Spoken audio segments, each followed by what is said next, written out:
সুবহানাল্লাহ। রাসূলকে যখন আল্লাহ পাক সান্ত্বনা দিচ্ছেন, রাসূল যখন জবাব দিলেন তখন ওরা বাধা দিল। রাসূলকে মিথ্যা নবী বলল আল্লাহ পাক করছেন।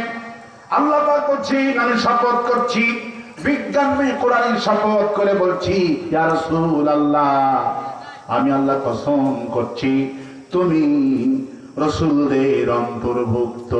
সুবহানাল্লাহ। রাসূল সাল্লাল্লাহু আলাইহি ওয়াসাল্লাম বসে আছেন, আয়াতে কালিমা শেষই হয়নি।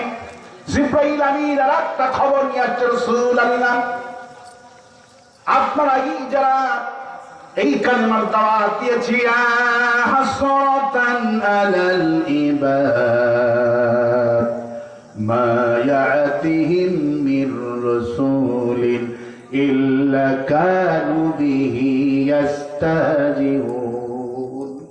হে নবী, এমন কোন নবী পাঠালাম না যেই নবীকে এই জালিমেরা কটূক্তি করেনি, ধিক্কার দেয়নি। আফসোস বান্দাদের জন্য, সব নবীদের সাথে তারা কি আচরণ করেছে, তোমাকে তারা এখন রাসূল অস্বীকার করছে। আর আমি আল্লাহ ঘোষণা করছি, ইন্নাকা লা মিনাল মুরসালিন, তুমি তো রাসূলদের অন্তর্ভুক্ত। তোমাকে আমি শোনাচ্ছি, শোনো।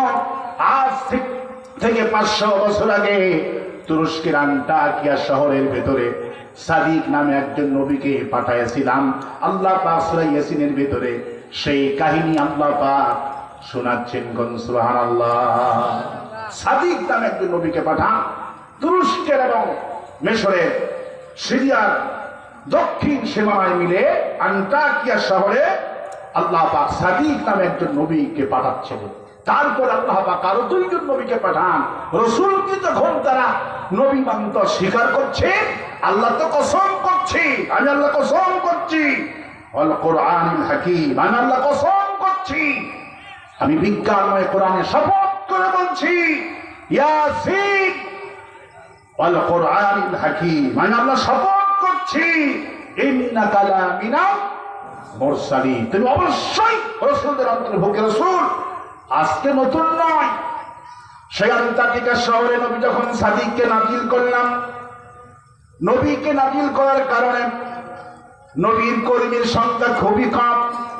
নবীকে হুমকি দিল সমাজের লোকেরা, যদি আর একবার যদি কালেমার দাওয়াত দাও, পাথর মেরে হত্যা করব। আল্লাহ রাব্বুল আলামিন সেই সময় কোরআনে কারীমের একজন কর্মী, নাম হলো হাবিব নাজ্জার। কি না?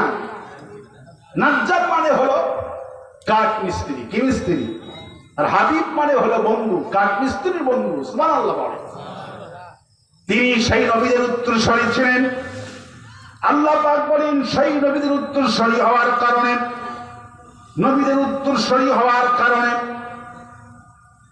আজ যারা ইসলাম আন্দোলন করে মাথায় টুপি দিয়েছে, সেদিন একটা হোটেলে ভাত খেলাম, চরমনাইয়ের মুরিদ, রাত দিন 24 ঘন্টা সবার মাথায় টুপি।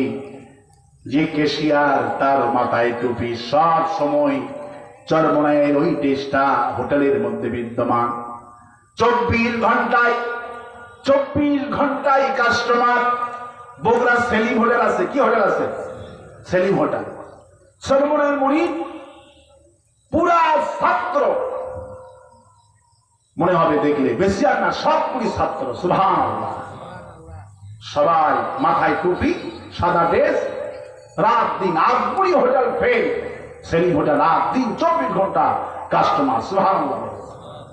লোকেরই বিশ্বাস আছে আওয়ামী লীগ, তারা কয় আমরা আওয়ামী লীগ করি, আওয়ামী লীগের হোটেলে ভাত খাবো না, ওরা হলো বাটপার। ওরা কি?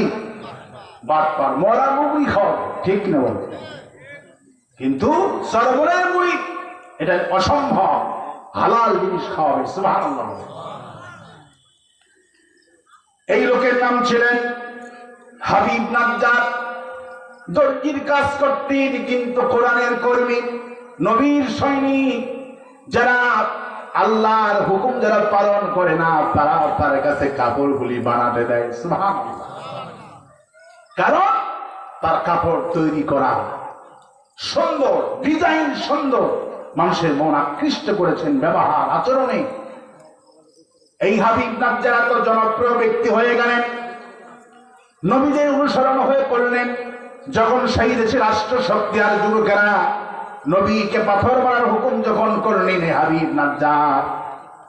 কাঠ মিস্ত্রি ছিলেন, কেউ কেউ বলেছেন দর্জিও ছিলেন। তিনি কাঠ মিস্ত্রি, তার প্রসিদ্ধ তাফসীর এসেছেন। তিনি কাঠের কাজ করতেন, মানুষের দরজা জানলা বানিয়ে দিতেন, সবাই পাগল হয়ে যেতেন, সব দলের লোকেরা তার কাছে কাজ করতেন। আল্লাহ পাক বললেন, কোরআনের জন্য যারা জীবন দেয় তাদের মর্যাদা আল্লাহ পাক কোরআনে কারিমে কোট করে দিলেন। কারণ হাবিব নাজ্জার যুগে যুগে সমাজে আসবে। সাহাবী দেখেনি, খাব্বাব দেখেনি, বিলাল দেখেনি, আমরা দেখলাম শহীদ আবু সাঈদকে কিভাবে বুক পেতে দেয় বন্ধুকে লড়ের কাছে। শহীদ আবু সাঈদ কিয়ামত পর্যন্ত স্মরণীয় হয়ে থাকবে। আরো আসতে বলেন ঠিক, আরো আসতে বলেন ঠিক। আমার ভাইরা, আল্লাহ পাক বলেন, সেই হাবিব নাজ্জার যখন শুনতে পারলেন নবীদেরকে হত্যা করা হবে, আল্লাহ পাক তার কথা বলছেন, ওয়াজাআ মিন আকসাল মাদিনাতি রাজুলুন ইয়াসা। আল্লাহ পাক বলছেন, শহরের দূর প্রান্ত হতে এই সাদিকের কর্মী একজন কাঠ মিস্ত্রি দৌড়ে চলে আসতেন, এসে বলছেন, এই নবীর অনুসরণ করো, ইত্তাবিউ, যে তার অনুসরণ করো, আজরাউ ওয়া হুম মুহতাদুন, যিনি কোনো বিনিময় গ্রহণ করে না, নবীর অনুসরণ করো। তখন তারা এই হাবিব নাজ্জারকে ঘিরে ফিরে দিলেন।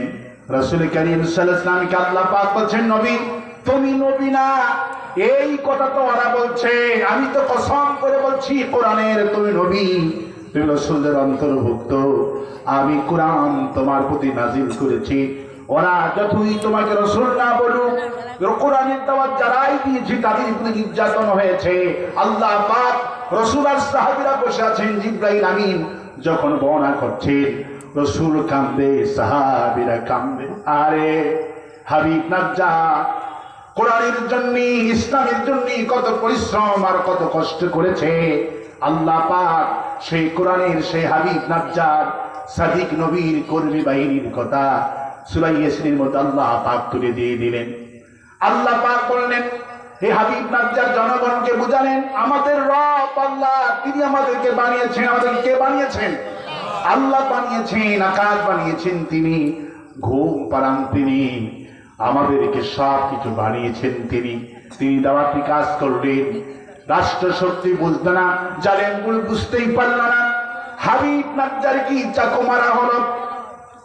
হাবিব নাজ্জারকে যখন চাকু মারা হলো, হাবিব তখনও বলতেছেন, ইন্নী আমানতু বিরাব্বিকুম ফাসমাউ, তোমরা আমার কথা শোনো, আমাকে চাকু মেরো না। ইন্নী আমানতু বিরাব্বিকুম ফাসমাউ, তোমরা আমার কথা শোনো, আমি যে রবের প্রতি ঈমান আনছি, আমার কথা শোনো, দুনিয়াও সফল, আখিরাতও সফল হয়ে যাবে। হাবিব নাজ্জারকে যখন চাকু মারা হলো, তার ভুঁড়ি যখন বের হয়ে গেল, ভুঁড়ি রাস্তায় যখন তার ভুঁড়িটা বালুর মধ্যে পড়ে গেলেন, আল্লাহ পাক জিবরাইল আমিনকে বলে, আজরাইলের তো দায়িত্ব জান কবজ করার, কিন্তু আমি তোমাকে জান কবজের দায়িত্ব আজরাইলকে দিলাম না, তুমি চলে যাও, আমার হাবিবের জানটা তুমি কবজ করো। আর আল্লাহ পাক তখন বলছেন, কিলা দুখুলিল জান্নাহ, সাথে সাথে আল্লাহ নিজে ঘোষণা করে বলছে, হাবিব নাজ্জার তুমি আমার জান্নাতে প্রবেশ করো। হাবিব জান্নাতে প্রবেশ করে বসে আছেন। হাবিব জান্নাতের নাক নিয়ামতের মধ্যে বসে আছে, আর তিনি বলছেন, ক্বালা ইয়া লাইতা কওমি ইয়ালামুন, তিনি বলছেন, হে আমার কওম, হে আমার কওম, যারা আমার পেটে চাকু মেরেছ, যদি তোমরা জানতে পারতে, কি জানতে পারতে। আল্লাহ পাক পরে বলছেন, হাবিব নাজ্জার জান্নাতের ভেতরে গিয়ে কওমকে ডেকে ডেকে বলছেন, কওমি ইয়ালামুন, যদি আমার কওমগুলি জানতে পারত। আল্লাহ পাক পরে রাসূলকে জানাচ্ছেন, হাবিব নাজ্জার জান্নাতের ভিতরে গিয়ে এই কথা বলছেন বিমা গফরলি রব্বি ওয়া জালানি মিনাল মুকরামিন। হে আমার কওমেরা, যারা আমাকে চাকু মেরেছ নবীর দল করার কারণে, যারা আমাকে পেটে চাকু মেরে ভুঁড়ি বের করে দিয়েছ, যেই দলটা করার কারণে তোমরা, যেই দল তোমাদের কাছে অপছন্দনীয় ছিল, আর ওই দল করার কারণে তোমরা আমাকে শহীদ করার কারণে আল্লাহ আমাকে ক্ষমা করেছে আর আমাকে সম্মানিত করেছে। যদি তোমরা জানতে পারতে বিমা গফরলি, আল্লাহ আমাকে কেন ক্ষমা করেছেন, কিসের বিনিময়ে ক্ষমা করলেন, আল্লাহ আমাকে জান্নাতে এত নাজ নিয়ামত দিয়েছেন, মর্যাদা দিয়েছেন, মুকরামিন আমাকে সম্মানিত করেছেন, যদি তোমরা জানতে যেই দল করার অপরাধে আমার পেটে চাকু মারলাম, আমার সন্তানগুলিকে এতিম করে দিলে, আমার স্ত্রীকে বিধবা করে দিলে, আমার জীবন তোমরা শেষ করে দিলে, তোমরা মনে মনে ভাবছো জীবনটা শেষ, আসলে জীবনটা শেষ নয়, আমি জান্নাতে অপেক্ষা করছি, আমার স্ত্রী আর সন্তান আমার সাথে মিলিত হবে।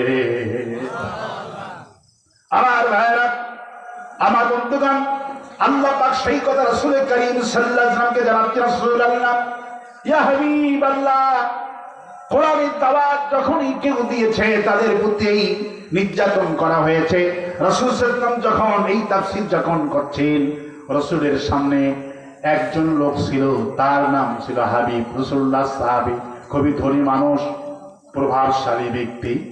রাসূল তাকে বলছেন, তুমি কালিমাটা গোপন করো কিছুদিন, এখনো প্রকাশ করো না।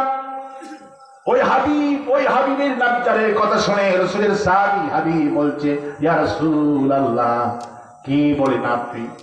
আমি যদি ঘুমে যাই, আমার সমাজের লোকেরা আমাকে জাগ্রত করার ক্ষমতা রাখে না, এত ভয় করে আমার সমাজের লোকেরা। আমি যদি ঘুমে যাই, আমার বিবি আমাকে ডাকার সাহস পায় না, সমাজের লোকেরা আমাকে ডাকার সাহস পায় না। আল্লাহর হাবিব বললেন, ওই কথা বলো না, ওই কথা বলো না। যখনই তুমি আমার দলের দাওয়াতি কাজ করবা, সেই সমাজের লোকেরা তোমাকে সম্মানিত করতো, ওই লোকেরা তোমাকে হত্যা করতে বাধা দেবে না। ওই হাবিব, রাসূলের সাহাবী হাবিব, ওই হাবিব সূরা ইয়াসিনের তাফসীর শুনেন। ওই হাবিব নাজ্জারি কথা শুনে হাবিব আর গোপন করতে পারলেন না, সমাজের লোকদেরকে বললেন, লা ইলাহা ইল্লাল্লাহ, লা ইলাহা ইল্লাল্লাহ। এই হাবিব যখন গিয়া কালেমার দাওয়াত দিলেন, আবু জাহেলের পেটুয়া বাহিনীরা সহ্য করতে পারলেন না, তীর নিলেন। যে হাবিব ঘুমে থাকলে তাকে ডাকানোর সাহস কেউ পায় না। এই হাবিব যখন কালিমার দাওয়াত দিলেন, হাবিব সাহাবীকে কানের মধ্যখানে তীর মারলেন, এই কান দিয়ে ঢুকে ওই কান দিয়ে বের হয়ে চলে গেল। রাসূল সাল্লাল্লাহু আলাইহি ওয়াসাল্লাম হাবিবের লাশ যখন সামনে নিলেন আর বললেন, আল্লাহ তো আমাকে আগেই বলেছেন, ইয়া হাসরাতান আলাল ইবাদ মা ইয়াতিহিম মির রাসূলিন ইল্লা কানু বিহি ইস্তাহজিউন। আল্লাহ তো আমাকে আগেই বলেছেন, আফসোস সমগ্র নবী পাঠালাম না। যখনই নবীরা আল্লাহর দাওয়াত দিয়েছেন, কোরআনের দাওয়াত দিয়েছেন, ইয়া কওমি ইবুদুল্লাহ মা লাকুম মিন ইলাহিন গায়রু, হে আমার কওমরা এসো এক আল্লাহর গোলামি করি। যখনই নবীরা এই কথা বলেছে, মার শুরু হয়েছে, হাঙ্গামা শুরু হয়েছে। নমরুদ ক্ষমতায় এসে ইব্রাহিমের বিরুদ্ধে লেগে গেল, না যায় নাই। ফিরআউন ক্ষমতায় এসে মূসা আলাইহিস সালামকে সাগরে নিয়ে গেল, ডুবিয়ে মারবে, কিন্তু পারে নাই, নিজেরাই ডুবিয়ে মরছে। ফিরআউনকে আল্লাহ ডুবিয়ে মারছে, সে আল্লাহ আছে না নাই? নমরুদকে আল্লাহ একটা মশা দিয়ে বিদায় করলেন, সে আল্লাহ আছে না নাই? আরো আসতে আছে না নাই? আছে। আমার ভাইয়েরা, রাসূল করিম সাল্লাল্লাহু আলাইহি ওয়াসাল্লাম বললেন, সূরা ইয়াসিনের তাফসীর শুনে হাবিব তো যার হয়েছিলেন, কেঁদে কেঁদে আর দাওয়াতের মিশনে ঝাঁপিয়ে পড়েছিলেন। আমি সাক্ষ্য দিচ্ছি, আল্লাহ পাক ওই হাবিবের সাথে এই হাবিবের জান্নাতে একাকার করে দিয়েছে। আমার ভাইয়েরা, আল্লাহ পাক অ্যাকশন দুই রকমে নেয়, দুই রকমের অ্যাকশন নেয়। এই হাবিবের কোনো কর্মী নাই, মিছিল করার মতো কোনো লোক নাই। আল্লাহ পাক সাহায্য দুই ধরনের করে। যখন কর্মী যেই দলের বেশি হয় তাদের মাধ্যমে আন্দোলন হয়, বিপ্লব হয়, হাসিনার মতো দেশ থেকে পালায়। কিন্তু হাবিব নাজ্জার তার কোনো আত্মীয় স্বজন নাই, আন্দোলন করার মতো কেউ নাই, নবী সাদি আর সঙ্গে আরো দুইজন নবী নাজিল হয়ে গেল। সৈন্য নাই, কর্মী নাই। আল্লাহ পাক বলছেন আমি সহ্য করতে পারলাম না, জিবরাইল আমিন কি পাঠাইয়া দিলাম। জিবরাইল আমিন এসে আল্লাহু আকবার বলে জমিনে একটা তাকবীর দিল। একটা তাকবীরের কারণে গোটা কওমের কলিজা ফেটে মারা গেল। আল্লাহু আকবার। একটা তাকবীর সমস্ত জালিমদের কলিজা ফেটে চৌচির হয়ে গেল। আল্লাহু আকবার। আমার ভাইয়েরা, আল্লাহ পাক বলেন এইভাবে করে আমি জালিমদের শায়েস্তা করেছি। আল্লাহ পাক বলছেন আমি ইয়াসিন তো পড়বেন, কিন্তু বুঝে পড়তে হবে এর মধ্যে কি আছে। আল্লাহ পাক বলছেন ইয়াসিন যদি পড়ে মৃত্যুর সময় তো তাদের জীবনটা আসান হবে। যারা নবীদের কাজ করেছে তাদের জন্য এই সূরা ইয়াসিনটা আসর হয়ে যাবে। সুবহানাল্লাহ। যেমন আপনি জীবনে চাকরি করলেন না, আপনি কি পেনশন পাবেন? আপনি চাকরি করলেন না, পেনশন পাবেন না। পেনশন পাবে তারা সরকারি চাকরি করবে যারা, ঠিক কি? আপনি কোরআনের কর্মী, যখনই কোরআনে আমল করবেন কোরআনকে আল্লাহ ওষুধ বানায় দিল। আল্লাহু আকবার বলেন। এই কোরআনটা হলো ওষুধ কাদের জন্য? ওয়ানুনাজ্জিলু মিনাল কুরআনি মা হুয়া শিফাউ ওয়া রাহমাতুন লিল মুমিনিন। এই কোরআনকে মুমিনদের জন্য ওষুধ বানিয়ে দিয়েছি, মুমিনদের জন্য শিফা বানিয়ে দিয়েছি। ওয়ালা ইয়াজিদুয যালিমিনা ইল্লা খাসারা। কিন্তু যারা জালিম ফাইনাজ জুলমা জুলমাতু ইয়াউমাল কিয়ামা, যারা জুলুম করবে, চাঁদাবাজি করবে, আছে না? চাঁদাবাজ আছে না নাই? চাঁদাবাজ, জুলুমবাজ জীবন্ত মানুষগুলিকে ফাঁসি দিয়ে মারছে। 41 সাল পর্যন্ত ক্ষমতায় থাকতে চেয়েছিল। কি 41 সাল পূর্ণ হয়েছে নাকি? তার আগে মামুবাড়ি দিল্লিতে আল্লাহ পাঠাইছে, ঠিক কিনা বলেন? আল্লাহ পাক বলছেন, আল্লাহ পাক বলছেন কিছুতেই জুলুম যারা করবে ফাইনাল জুলমা জুলমাতু ইয়াউমাল কিয়ামা, জুলুম যারা করবে এদের অবস্থা বড় খারাপ হয়ে যাবে। আমার ভাইয়েরা, ভয় পাওয়ার কোনো কারণ নাই, হতাশ হওয়ার কোনো কারণ নাই। সূরা ইয়াসিন শুরু করলে হবে না। রাসূল কারীম সাল্লাল্লাহু আলাইহি ওয়াসাল্লামকে আল্লাহ কোরআন নাজিল করে দিয়েছেন। কোরআনটা যিনি নাজিল করে দিয়েছেন আল্লাহ পাক নাজিল করে বলছেন قد جاءكم من الله نور وكتاب مبين। আল্লাহ পাক বলছেন হে মানব গোষ্ঠী, আমি তোমাদের প্রতি দুটি জিনিস নাজিল করেছি। একটা দিলাম কোরআন, আর একটা দিলাম হাদিস। আল্লাহু আকবার বলেন। দুটাই নূর দিয়েছি। আগে দিয়েছেন নেতা। আগে কি দিয়েছেন? আগে দিয়েছেন নেতা। নেতার নাম হলো লা ইলাহা ইল্লাল্লাহু মুহাম্মাদুর রাসূলুল্লাহ। এই জন্য আল্লাহ পাক বলছেন قد جاءكم من الله نور وكتاب مبين। আগে দিয়েছি নূর, নূর হলেন মুহাম্মদ সাল্লাল্লাহু, তারপরে দিয়েছি কিতাব, নেতা হলেন মুহাম্মদ, তারপরে নাজিল করেছি নীতি, নেতার নাম মুহাম্মদ, নীতি হলেন কোরআন। নীতি কি? কোরআন। নেতা মুহাম্মদ সাল্লাল্লাহু আলাইহি ওয়াসাল্লাম, নীতি মুহাম্মদ, নেতা কোরআন। সুবহানাল্লাহ বলে। নীতির নাম কি? কোরআন। নেতার নাম কি? মুহাম্মদ হলেন নেতা সাল্লাল্লাহু আলাইহি ওয়াসাল্লাম, আর কোরআন হলেন নীতি। নেতা উপরে আর নীতি নামক কোরআন নাজিল করে দিয়েছি। তাও সুবহানাল্লাহ বলবেন না?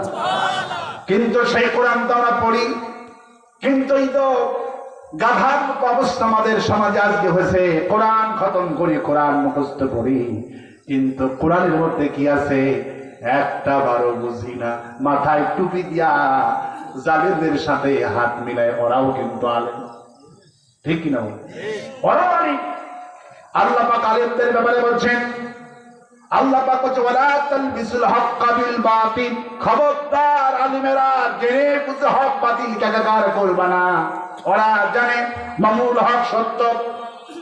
যে ওলামা লীগগুলি আছে, ওলামা লীগ জানে না? ওলামা লীগ আছে, আবার জাতীয়বাদী ওলামা দল। ওলামারা আবার মানুষের আইন কায়েমের জন্য আন্দোলন করে, ওরা আবার ওলামা, ওরা হলো ওলামায়ে সু লানাতুল্লাহ আলাইহিম, ঠিক কিনা বলে? আল্লাহর গজব নাযিল হবে। চরমায়ে পীর হক, মামুনুল হক হক, চরমায়ে পীর হক, জামাত ইসলামী হক, ওরা জানে। আল্লাহু আকবার বলি। চরমায়ে পীরকে জিজ্ঞেস করেছেন এক সাংবাদিক, যে আপনারা নাকি সব ইসলামী দল এখন? চরমায়ে পীর বলছে, এক শুধু হয়নি, আমাদের বাক্স হবে একটা। সুবহানাল্লাহ, আশ্চর্য কথা। সাংবাদিককে চরমায়ে পীর বলছে, শোনো, এইদিকে শোনো, এটা প্রচার করবা। স্যার বললো আমরা 5 ভাই 5 রকমের কাজ করতাম। হাতের লোক কয়টা? 5টা। কিন্তু হাতের 5টি লোকের এক রকমের কাজ না 5 রকমের কাজ? কিন্তু সারাদিন যতই এলোমেলো যা, এই 5টি হাতে আঙ্গুল 5টা ভাই 3 বেলা খাওয়ার সময় কমসে কম একত্রিত হয়, ঠিক কিনা? সারাটা দিন যতই এলোমেলো থাকুক, খাওয়ার সময় সব আঙ্গুল গুলি বলে, ভাই ফতুয়া লাগলে আবার পরে করবো, আমাদের শক্তি যদি না পাই ফতুয়া করবো কি? এই জন্য আমরা সবাই ঐক্যমত হয়ে দানাগুলি খাই, খাওয়ার পরে আবার ভিন্ন হয়ে যাবে। সুবহানাল্লাহ বলে। চরমায়ে পীর সুন্দর জবাব দিয়েছেন, আমি দোয়া করছি আল্লাহ পাক চরমায়ে পীর হায়াতকে দারাজ করে দিন, বলি আমি। আজকেও তার কথা শুনে আমার কলিজা ঠান্ডা হয়েছে। সুবহানাল্লাহ বলে। চরমায়ে পীর বলেছেন, আমরা 5টা ভাই হাতের আঙ্গুলের মতো 5 রকমের কাজ করি। জামাত ইসলাম ভিন্ন ছিলাম, সরমুনাই ভিন্ন ছিলাম, মামুনুল হক ভিন্ন ছিলাম, ইসলামী ঐক্যজোট ভিন্ন ছিলাম। আমাদের খাওয়া লাগবে, শক্তির আমাদের প্রয়োজন। আমরা ফতুয়াবাজি সারা জীবন করলাম, খাওয়াই যদি না হয় আমরা কিভাবে চলবো? জামাত ইসলামী চরমুনাই হয়ে যায়নি, আবার চরমুনাই জামাত হয়ে যায়নি, যার যার দল সেই আছে, কিন্তু আমরা ঐক্যমত্য হয়েছি কাফেরদেরকে খাওয়ার জন্য। কাফেরদেরকে গ্রাস করে খাবো, খেয়ে শক্তি করবো, চাপ দাও দায় করবো, আগামীর পার্লামেন্ট কোরআনের পার্লামেন্ট করে ছাড়বো। আলহামদুলিল্লাহ বলে। আগামীর বাংলাদেশ হবে কোরআনের বাংলাদেশ। এই জন্য বামপন্থীর মাথা খারাপ। বিশ্ববিদ্যালয় টুপিওয়ালাদের দখলে, শিবিরদের দখলে। চট্টগ্রাম শিবির, ঢাকা বিশ্ববিদ্যালয় শিবির, রাজশাহী শিবির, জাহাঙ্গীরনগর বিশ্ববিদ্যালয় শিবির, প্রশাসনের শিবির। একটা খবর আপনাদেরকে দিই, জামাত ইসলামী ক্ষমতায় শুধু যাবে না, জামাত ইসলামী ক্ষমতায় এখনো আছে। আল্লাহু আকবার বলে। জামাত ইসলামী ক্ষমতায় যাবে না, ক্ষমতায় আছে। আল্লাহু আকবার বলে। বাংলাদেশের সব ডিসি, এসপি, এরও সব ওসিদের কথা শুনলে মনে হয় এই জন্য তোদের মাথা খারাপ। আমি শুনলাম জয়পুরের এসপি নাকি ওয়াজ মাহফিল করে, ঠিক কিনা বলেন? এই খবর নিয়ে দেখেন ছাত্র জীবনে ওই মালই ছিল, ঠিক কিনা বলেন? প্রত্যেকটি ডিসি, এসপি কথাবার্তা শুনলে আপনার কলিজা ভরে যাবে। সুবহানাল্লাহ। যাদেরকে পরিবেশন দেওয়া হয়েছিল না, আজকে তাদেরকে পরিবেশন দেওয়া হয়েছে, তাদেরকে যোগ্য জায়গায় রাখা হয়েছে। এই প্রশাসনগুলিকে দিয়ে তাহাজ্জুদের সময় ভোট হবে না, ঠিক কিনা বলে? সুষ্ঠু নির্বাচন হবে। আল্লাহু আকবার বলেন। সুষ্ঠু নির্বাচনের মাধ্যমে ইসলামী দলের মার্কা হবে একটা। আল্লাহু আকবার বলে। সেই মার্কায় আমরা ইনশাআল্লাহ মায়েরা দিবে এই বছরে সবচেয়ে বেশি ভোট। সুবহানাল্লাহ। বিশ্ববিদ্যালয়ে সবচেয়ে বেশি ভোট দিয়েছে মায়েরা। আল্লাহু আকবার বলে। আমার ভাইয়ের জন্য নামাজ করবো কার জন্য? রোজা রাখবো কার জন্য? হজ করবো কার জন্য? যাকাত দিব কার জন্য? বউকে পিটাবো কার জন্য? বউ পিটানো যাবে? খবরদার বউ পিটাবেন না। বিবিকে সম্মান করবেন, ভালোবাসবেন। বিবিরা তো সম্মান আল্লাহ পাক বলেছেন আশিরুহুন্না বিল মারুফ।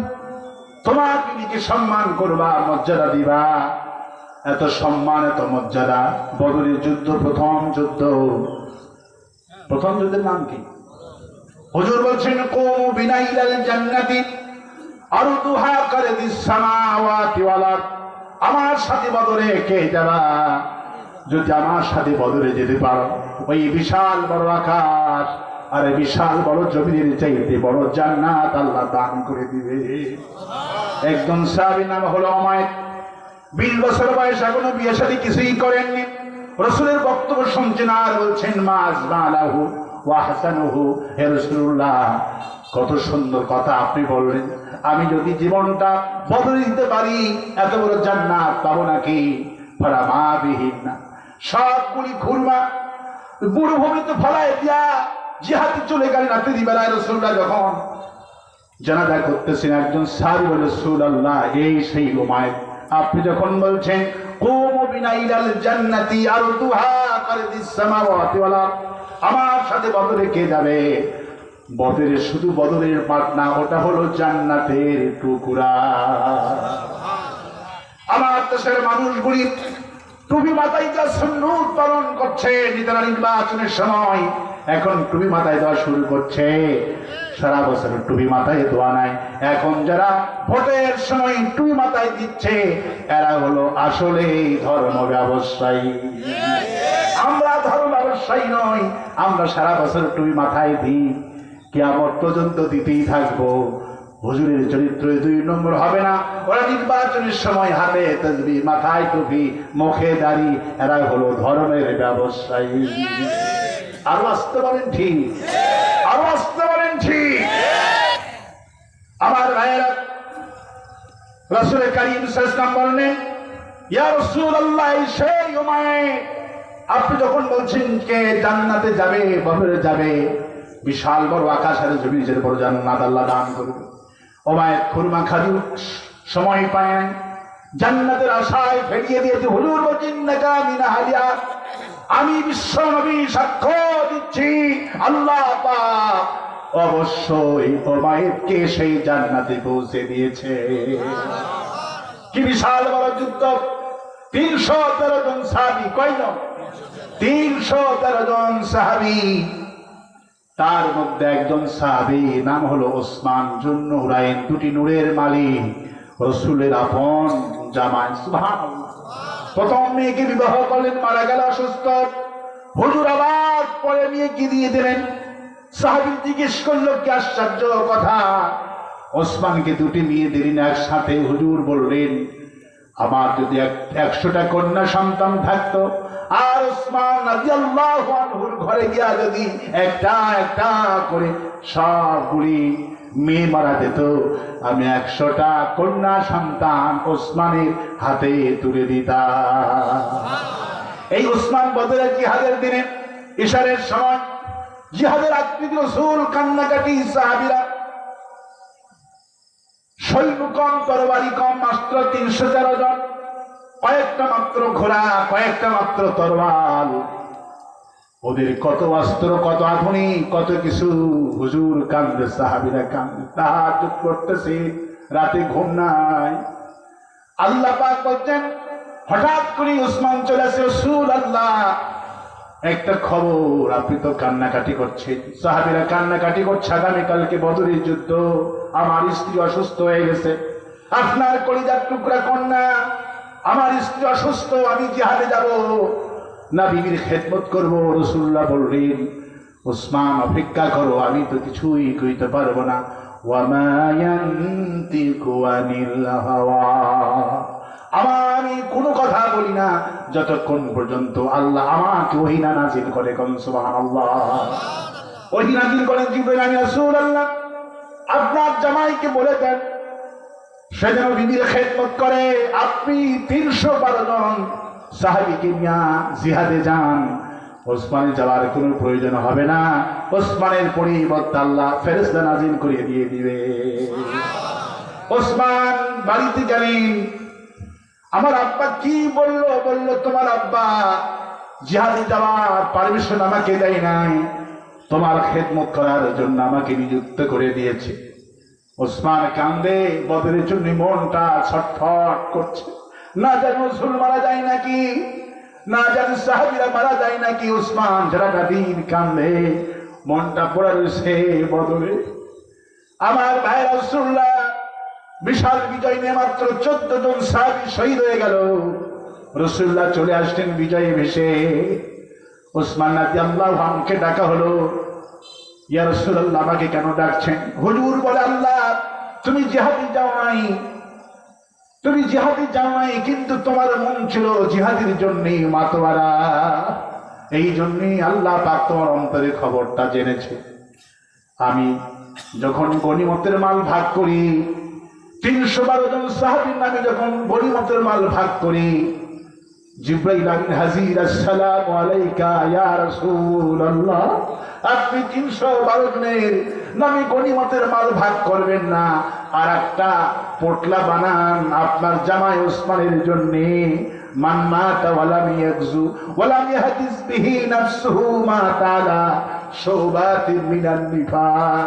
রাসূলুল্লাহ বলেছেন, যার অন্তর জিহাদের তামান্না নাই, জিহাদের আশঙ্কাও করে না, সেই ব্যক্তির মউত হবে মুনাফিকের মউত। আর যে ব্যক্তি জিহাদের তামান্না করে জ্বরের মধ্যে ঘুমের মধ্যে মারা যাবে, আল্লাহ পাক তাকে শাহাদাতের মউত নসিব করে দিবে।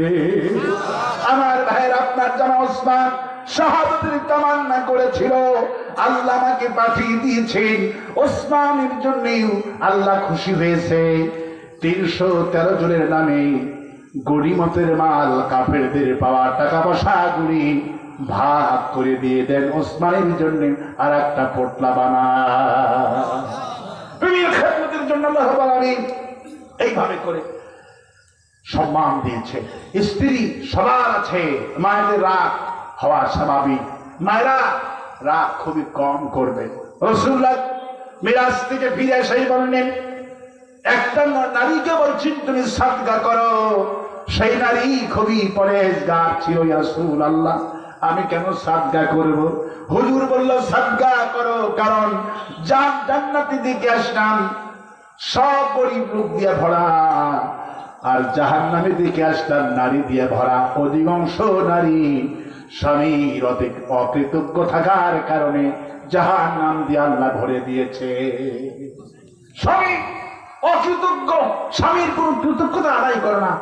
মাল্লাম ইয়াশকুরিন নাস লাম ইয়াশকুরুল্লাহ। আল্লাহ পাক বলছে, যে ব্যক্তি মানুষের কোন কৃতজ্ঞতা আদায় করে না, সে আল্লাহর কৃতজ্ঞতা আদায় করতে পারে না। আপনি একটা ভালো কাজ করেছেন, সমাজের ভালো কাজ করেছেন, ভালো দান করেছেন, ভালো উপকার করেছেন, প্রশংসা হবে আল্লাহ আর মানুষের হবে কৃতজ্ঞ। বাবা তুমি সমাজে একটা উন্নয়ন কাম করছো, এই জন্য তাকে থ্যাঙ্কস, ধন্যবাদ দিতে আল্লাহ বলেছে। আপনার স্বামী সারাটা জীবন তার একটা পেটের জন্য এত কিছু লাগে না, তোমাদের জন্য, সংসারের জন্য রাত দিন 24 ঘন্টা কাজ করে।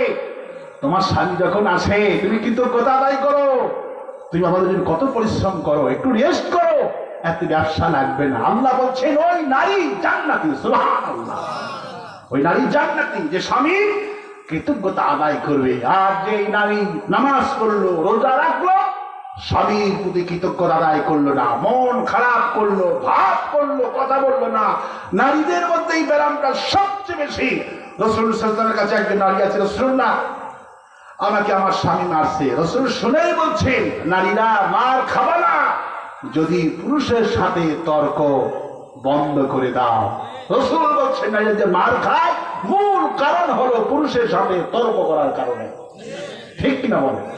যত ক্ষতি করুক, আমি মাঝে মধ্যে আমার স্ত্রীকে বলি, তুমি যে কত ক্ষতি করছা, মোবাইল কয়েকবার ভেঙে গেল, কম্পিউটারে নষ্ট করলাম, তারপরে কত কি ভাব প্রতিদিনই পড়াই পড়ে, তরকারি তুলে দিয়ে ফোন লাগায়, মায়ের সাথে না কারোর সাথে, তরকারি তুলে 6 লাখ।